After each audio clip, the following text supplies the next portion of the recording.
Hello दोस्तों, तो आज हम लोग पढ़ने वाले हैं पार्ट 2 आर चेंजिंग अर्थ।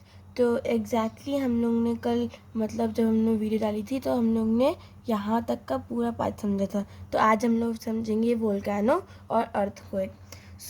जब इंद्रजनी फोर्सेस जब हमने पढ़ा था तो उसमें सडन मूवमेंट्स होते हैं और वो स्लो मूवमेंट्स होते हैं, वो धीरे धीरे आते हैं।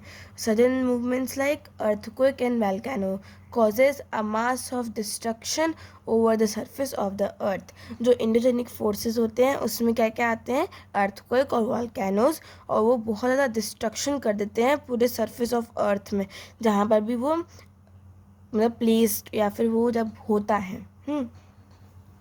तो volcanoes, so a volcano is a vent opening in the earth's crust through which molten material erupts suddenly। जैसे कि वोल्केनो का ये डायग्राम है, तो सबसे पहले सबसे नीचे में क्या आता है, मैंटल, और मैंटल में सबसे पहले क्या होता है, मैग्मा। मैग्मा होता है। जैसे कि यहाँ पर मैंटल है और उसके जस्ट ऊपर क्या होता है, क्रस्ट। क्रस्ट क्या होता है, सॉलिड होता है। और जब हम लोग का जो मैग्मा चैम्बर होता है वो कहाँ से, वो धीरे धीरे वो उससे इरप्ट होने लग जाता है, या फिर वो जब क्रिएटर बन जाता है तो धीरे धीरे धीरे धीरे करके उसका जो लावा होता है उसकी ब्रांचेस निकल जाती हैं, लावा की ब्रांचेस। तो वो आके ना साइड में वो ना सेटल डाउन आती है और फिर वो ठंडी होने लग जाती है। फिर वो मैग्मा जब यहाँ पर सेटल हो जाता है तब उसको बड़ा कर देता है वोल्केनो को।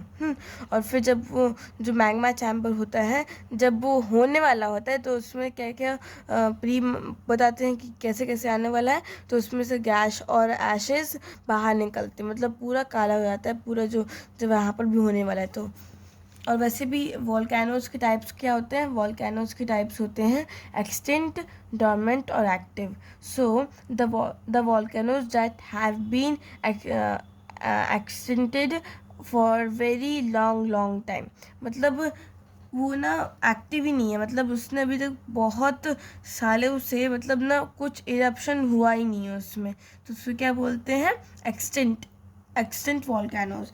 और फिर ये डोमिनेंट आ जाता है। तो डोमिनेंट में हम लोग अगर देखें तो the volcanoes that have not erupted in the recent times but can accepted that they can erupt.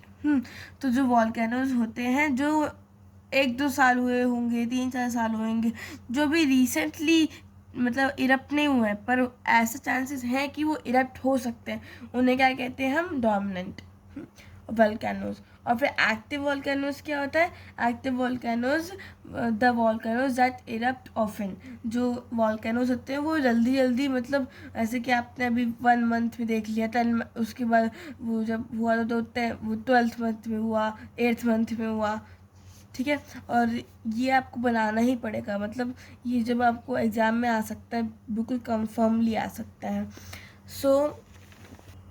सो हम लोग ने अभी इतना पढ़ लिया है और अभी हम लोग नेक्स्ट पार्ट में आपको पार्ट 3 में हम लोग आपको पूरा अर्थक्वेक समझाने वाले हैं कि अर्थक्वेक कैसे होता है और फिर क्या क्या एपिसेंटर्स और जो भी वेव्स आते हैं उसमें वो कहाँ कहाँ आते हैं। तो थैंक यू फॉर लिसनिंग।